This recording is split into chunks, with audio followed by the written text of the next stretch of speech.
ไปพี่น้องมื้อนี้15พี่น้องลงวัดไปเฮ็ดอยู่เฮ็ดกินอยู่วัดพี่น้องเอ้ยผู้แทนเพิ่นสิมาตอนนี้ก็เอิ้นกันลงมาเบิดบ้านเบิดเมืองแล้วแหละคันนายทั้งเมืองก็ลงมาเพราะแม่นอยู่วัดบ้านคันธจารย์บ้านสาวสุปนีเองตอนนี้ก็มาซื้อพริกข้าวคั่วน้ำตรงน้ำตาลสตำบักหุ่งเลยมาแล้วบันดอนยังแต่ผู้แทนทละมากระทั่งเมืองมาเขาก็จะพากันเฮ็ดอยู่เฮ็ดกินเช้าสุปนีเนี่ยเป็นแม่ครัว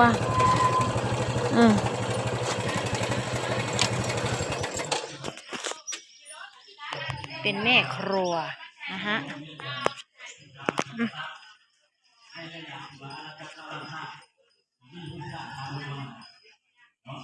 เต็มอยู่วัดพวกพี่น้องเลย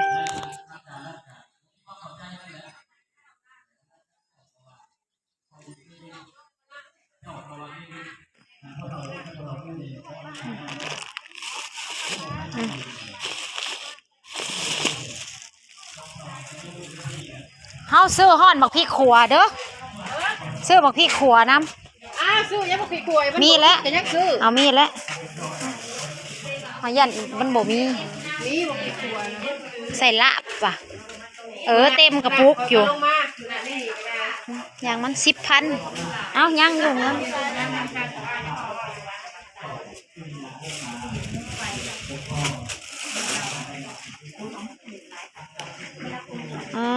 โทสิพักปลาก่อนเขาได้จักขวดเลยมีเขามี1เขาพี่น้องเอ้ย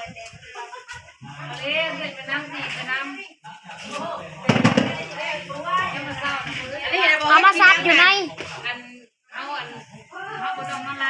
ป้าเอามาซับอยู่ในก็ได้เนาะเอาเคียงตัวนั้นจะบอกให้อยู่พุ่นสีล่างเอาหายล่างตัวนี้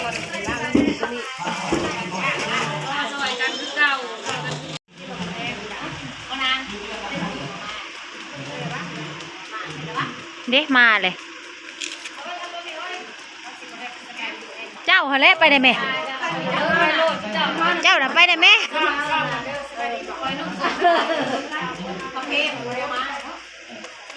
กับพ่อแม่มีดอกไม้จะไปดีต้องเข้าพ่อหรอวะไปได้ไหม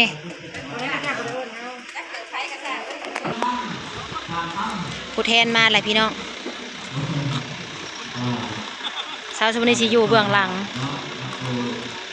ค่าเห็ดกินกันเลยบ่ได้อันขึ้นไปเทิงน้ำหมูตอนนี้กำลังต้อนรับผู้แทนกำลังมา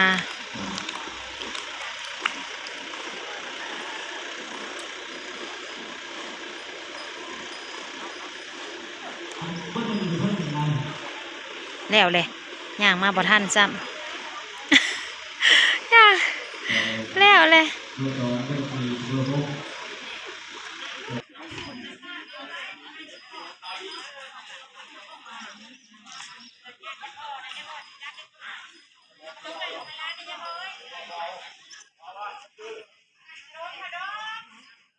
15 เดือน 2 ปี 1977เกิดที่บ้านมองไข่เมืองเชฟทองแขวงสวรรณเขตชนเผ่าลาวปัจจุบันอยู่บ้านดงดำเดือนนครไทยสอนพรหมวิหารแขวงสวรรณเขตสร้างตำแหน่งในหน้าที่รับผิดชอบเบื้องผักผ่านมาด้วยดำรงตำแหน่งเป็นห้องเลขาผักนครไทยสอนเบื้องรัฐผ่านมาเคยเป็นประธานบทกาผักรัฐนครไทยสอนพรหมวิหารระดับการศึกษาสามัญจบม.3 ระดับวิชาเฉพาะ1 ฐาน 2 ฐานจบปริญญาตรีบริหารและวิทยาการจัดตั้งระดับสิทธิการเมืองขั้นสูงวันเดือนปีเข้าสังกัดหลัก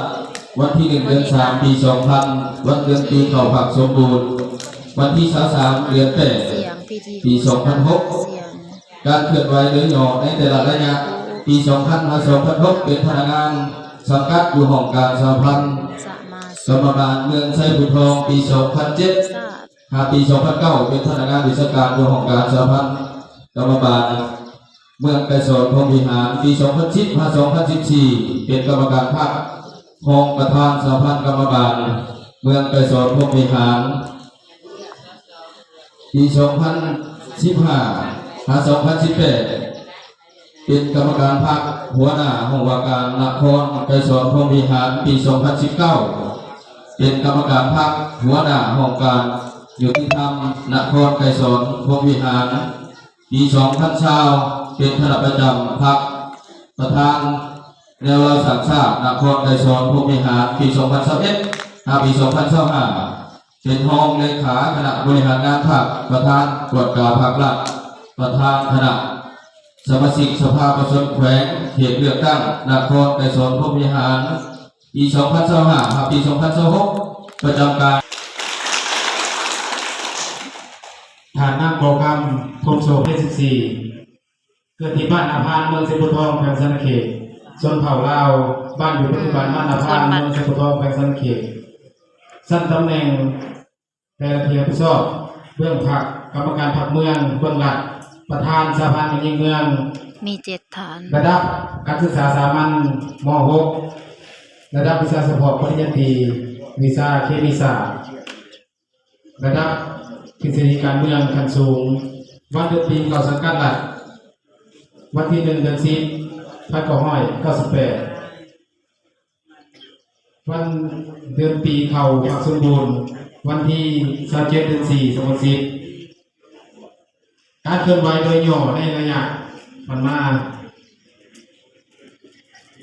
ปี 1981 หา 1,986 เข้าโรงเรียนประถมสมบูรณ์บ้านอาพานเมืองสมุทรทองปี 1996 หา 1,800 หา 1,998 เรียนโรงเรียนมัธยมต้นนาพานเมืองสมุทรทองปี 1989 หา 1,992 เข้าโรงเรียนมัธยมสมบูรณ์ท่าโพเมืองสมุทรทองปี 1992 หา 1,995 เข้าโรงเรียนวิทยาลัยครูสอนเขตปี 1996 หา 1,999 เป็นอาจารย์สอนอยู่โรงเรียนบำรุงโรงเรียนม.ต้นบ้าน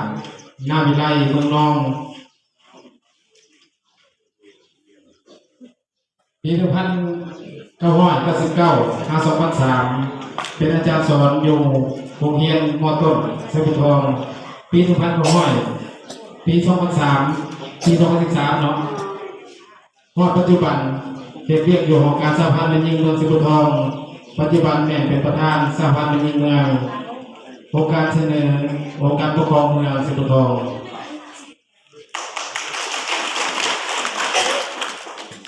พี่ชาวปี 2010 1976 เกิดที่บ้านท่าแห่ นัมเบอร์ นครไกรสอนพรหมวิหารแขวงสวรรณเขตชนเผ่าผู้ไทยปัจจุบันอยู่บ้านท่าแห่นครไกรสอนพรหมวิหารแขวงสวรรณเขตชั้นตำแหน่งและหน้าที่รับผิดชอบเบื้องผักห้องเลขาคณะภาคฐานเบื้องหลักห้องหัวหน้าคณะโฆษณาพรหมแขวงระดับการศึกษาสามัญจบม.ปลายระดับวิชาเฉพาะปริญญาตรีเวียกงานการจัดตั้งระดับทฤษฎีการเมืองขั้นสูงวันเดือนปีเข้าสังกัดหลักวันที่ 4 เดือน 3 ปี 1999 วันเดือนปีเข้าผักสมบูรณ์วันที่ 3 เดือน 8 ปี 2006 การเคลื่อนไหวโดยย่อในแต่ละระยะปี 1984 หา ปี 1981 ของเรียนประถมมัธยมสุนันทานครไกรสอนพรหมวิหารแขวงสวรรณเขตปี 1991 หา ปี 1994 ของเรียนมัธยมตอนปลายพลสวรรค์นครไกรสอนแขวงสวรรณเขตปี 1994 หา 98 เข้าห้องเรียนวิชาเฉพาะสภาวิชาลาวโซเวียตสาขาวัดเทศแผนที่อยู่นครหลวงเวียงจันทร์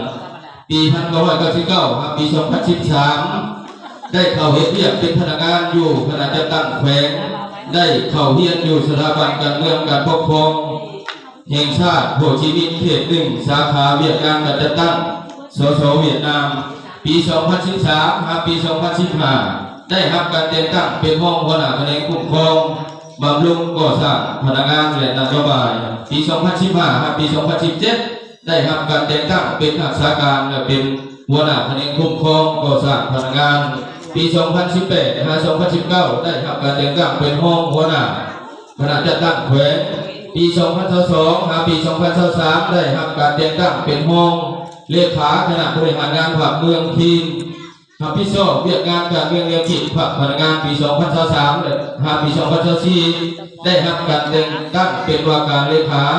คณะบริหารงานภาคเมืองว่าการเจ้าเมืองเมืองทีมปี 2025ปัจจุบันได้รับการแต่งตั้งเป็นห้องเลขาคณะภาคฐานเป็นห้องหัวหน้าคณะโฆษณาพวกแขวงองค์การเสนอคณะโฆษณาพวกแขวงขอขอบใจหาดสีประเสริฐแก้วนับเบอร์ที่5เกิดเมื่อวันที่1 เดือน 5 1977ที่บ้านนาคำเมืองเซบุทองแขวงสะระเขตชนเผ่าลาวปัจจุบันที่บ้านนาคำเมืองเซบุทองแขวงสะระเขตสัตตำแหน่งนาทีทุกซอกเบื้องผักกรรมการผักเมืองเบื้องรัฐ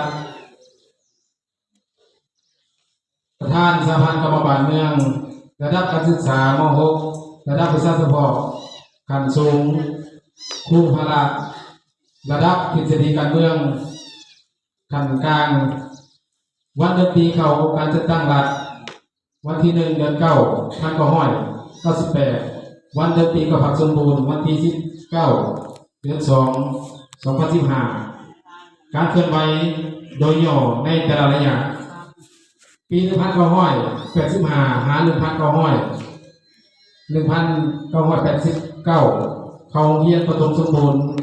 อยู่บ้านนาคำเมืองเซบุทองปี 1989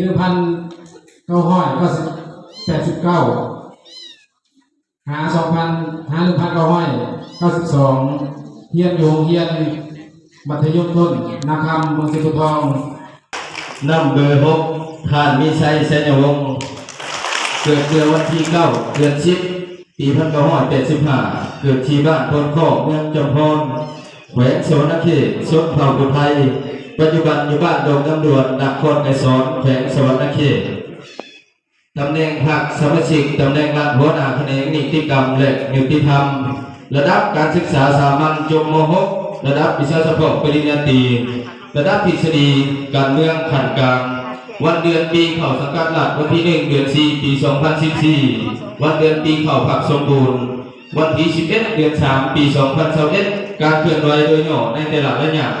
ปี 1994 หา ปี 1998เรียนอยู่ชั้นประถมป .1 ป .5 โรงเรียนประถมพลข้อเมืองจำพรแขวงสวรรณเขตปี 1919 หา ปี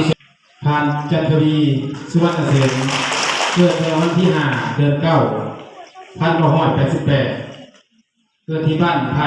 นครไกรสอนพงวิหารแขวงสะระเขตชนเผ่าลาวปัจจุบันอยู่บ้านท่าโพเมืองเซบุทองแขวงสะระเขตสั้นตำแหน่ง